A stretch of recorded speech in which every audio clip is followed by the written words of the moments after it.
Hello everyone, welcome back to the Great Doctrinal Reset. Today we will be discussing the biblical doctrines of simulation theology.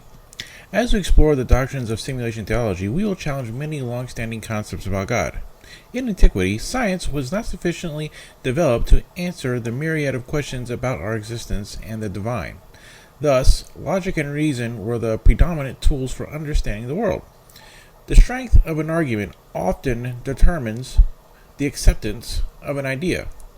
However, as scientific knowledge has grown and matured, we have seldom reevaluated these ancient doctrinal beliefs in light of new evidence. It's time for a fresh start.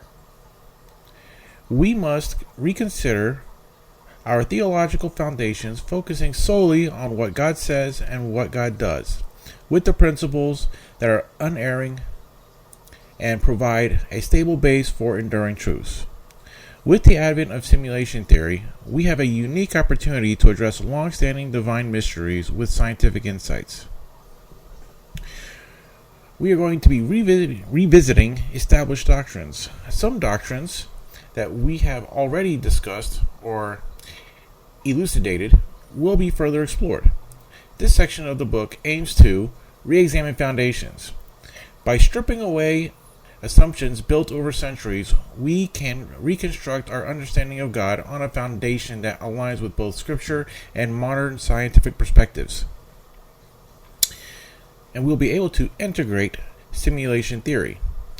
This theory allows us to approach theological questions with a framework that can potentially reconcile scientific phenomena with biblical narratives, offering new interpretations and explanations. We'll be able to clarify and expand. We will delve deeper into doctrines previously touched upon, providing a more comprehensive understanding under the lens of simulation theology. Through this process, we aim to build a theology that not only stands up to scrutiny in the light of contemporary knowledge, but also remains true to the essence of biblical revelation.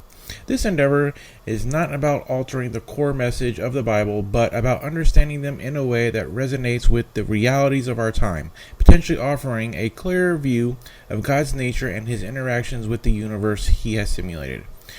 As we cover the many church doctrines, for many of them, we will be focusing more on the controversial teachings around them rather than setting out full doctrinal definitions for the doctrine. For instance, when we talk about angels, we will talk about the few controversial points about them rather than fully defining them.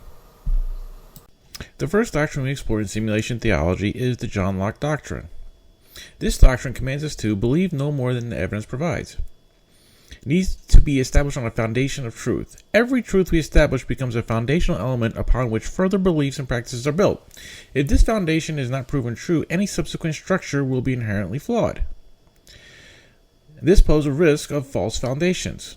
A false foundation leads to an edifice of falsehoods. Over time, this can evolve into an entire system or economy that people rely on, making any challenge to the foundation a threat to the stability of the whole.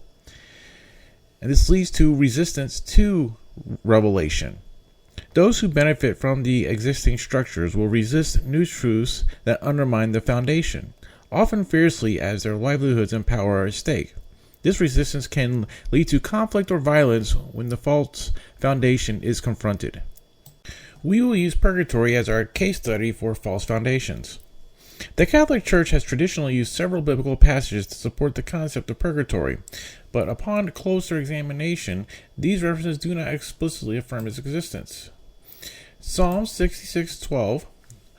You let people ride over our heads. We went through fire and water, but you brought us to a place of abundance. When we read the chapter in context, it describes Israel's trials in Egypt, not an afterlife purification process.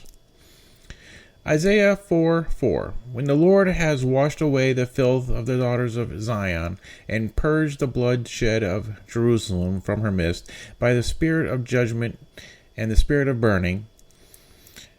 This verse refers to a specific purification event for Zion, not a universal purgatory. Micah 7:9. I will bear the indignation of the Lord because I have sinned against him, until he pleads my cause and execute judgment for me. He will bring me forth to the light. I shall behold his deliverance. The bearing of judgment and the Lord's meditation does not contain direct evidence of a soul's cleansing in an intermediate state of purgatory. Next verse is Malachi 3:3. He will sit as a refiner and purifier of silver. He will purify the Levites and refine them like gold and silver. Then the Lord will have men who will bring offering in righteousness.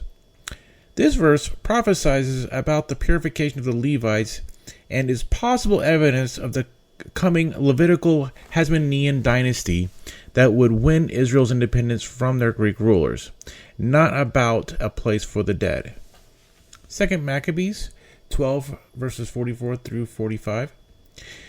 For if he were not expecting that those who had fallen would rise again, it would have been superfluous and foolish to pray for the dead. But if he was looking to the splendid reward that is laid up for those who fall asleep in godliness, it was holy and pious thought. Therefore he made atonement for the dead, that they might be delivered from their sin. While this verse, it mentions praying for the dead, this is from a deuterocanonical book, and the priest's actions is described as a holy and pious thought, not a divine command or doctrine. He does not state that this was a command of God. We do not base doctrines on people's thoughts, but on what God says. The development of purgatory. After establishing purgatory, the Catholic Church expanded this belief into practices like praying for the dead, masses for the deceased, and the sale of indulgences, which became economically integrated into society. Consequences of a false doctrine. The established system became so integral that its dismantling, as seen during the Protestant Reformation, was met with significant resistance, conflict, and even violence. In conclusion, the John Locke Doctrine reminds us to critically assess our beliefs against available evidence. This method helps prevent the construction of complex theological systems on shaky, non-existent foundations, which could lead to societal and spiritual upheaval when challenged.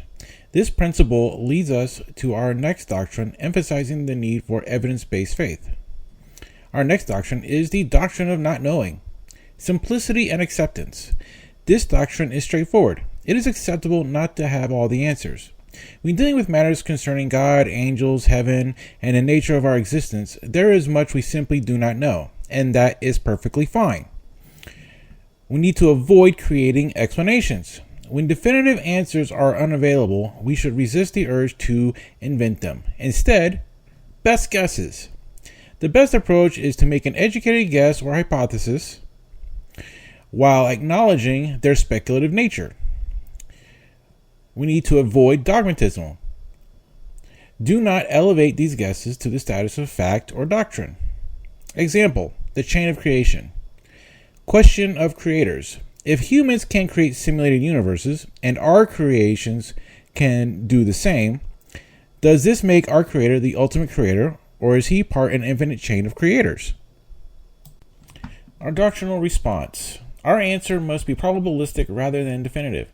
It is possible that our creator is the ultimate creator of all existence, but probability concludes that this is highly unlikely. We should continue to respect our creator as if he is the ultimate creator of all existence. In conclusion, we strive to limit false foundations. By stopping at what can be proven or reasonably hypothesized, we prevent the creation of false foundations that others might build upon.